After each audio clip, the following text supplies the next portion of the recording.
মুসলমান হয়ে পুরস্কার পাওয়া শ্যাম্পেনের বোতল হাত না দিয়ে প্রশংসায় ভাসছেন মোহাম্মদ সিরাজ।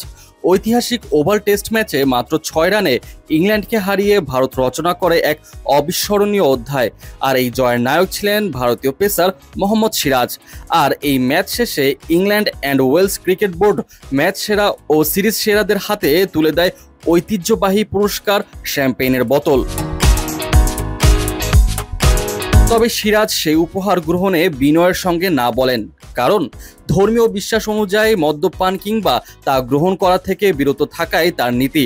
সিরাজ এমন একটি মুহূর্তে যখন বিশ্বের চোখ তার দিকে শান্তভাবে তার অবস্থান স্পষ্ট করেন। আরও মানবিক এক দৃশ্য তৈরি হয় যখন সিরিজের আরেক সেরা খেলোয়াড় শুভমন গিল, যিনি শ্যাম্পেন গ্রহণ করেছিলেন, তিনি সিরাজের প্রতি সম্মান দেখিয়ে বোতলটি খোলেননি। সিরাজের এই পুরস্কার প্রত্যাখ্যানের বিষয়টি বেশ ভালোভাবে দেখছে ভারতের সাধারণ ক্রিকেট ভক্তরা। ধর্ম বর্ণ নির্বিশেষে সবাই সিরাজের এই ব্যাপারটা বেশ ভালোভাবে গ্রহণ করেছেন। চলুন এক নজরে দেখে নেওয়া যাক সিরাজের এই বিষয়টি নিয়ে ভারতীয় ভক্তদের কিছু মন্তব্য। একদম ঠিক করেছে, তাছাড়া মদ পৃথিবীর নোংরাতম খাদ্য।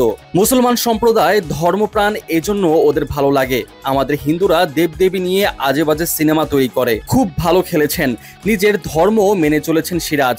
লক্ষ্মী ছেলে তুমি সিরাজ, আমি তোমার মায়ের মতো, আমি গর্বিত তোমার এই কাজে বাবা। একজন খেলোয়াড় ভালো খেলেছে, দেশবাসী হিসেবে অভিনন্দন জানানো উচিত। এবার শ্যাম্পেনের বিষয়টা তার ব্যক্তিগত পছন্দের বিষয়, এগুলো নিয়ে আমাদের মাথা ঘামানো উচিত নয়। 2025 আইপিএল শুরুর আগেই হজ পালনে গিয়েছিলেন সিরাজ। সেখানে যেমন আত্মশুদ্ধি অনুভব করেছিলেন, ঠিক তেমনি মাঠে নেমেও তার মানসিক দৃঢ়তা স্পষ্ট বোঝা গিয়েছিল। মাঠে যেমন শৃঙ্খলা বোধ, মাঠের বাইরেও ঠিক ততটাই বিশ্বাসী ও নীতিনিষ্ঠী। মাঠে চেষ্টা করেন ধর্মীয় রীতিনীতি মেনে যতটুকু সম্ভব নিজেকে মানিয়ে নেবার। আর তারই যেন প্রতিফলন দেখতে পাওয়া গেল খেলা শেষে পুরস্কার নেবার সময় শ্যাম্পেনের বোতল প্রত্যাখ্যান করে। আর এমন ঘটনার কারণে সিরাজ প্রশংসা কুড়িয়েছেন ধর্ম বর্ণ নির্বিশেষে সব মানুষের কাছেই।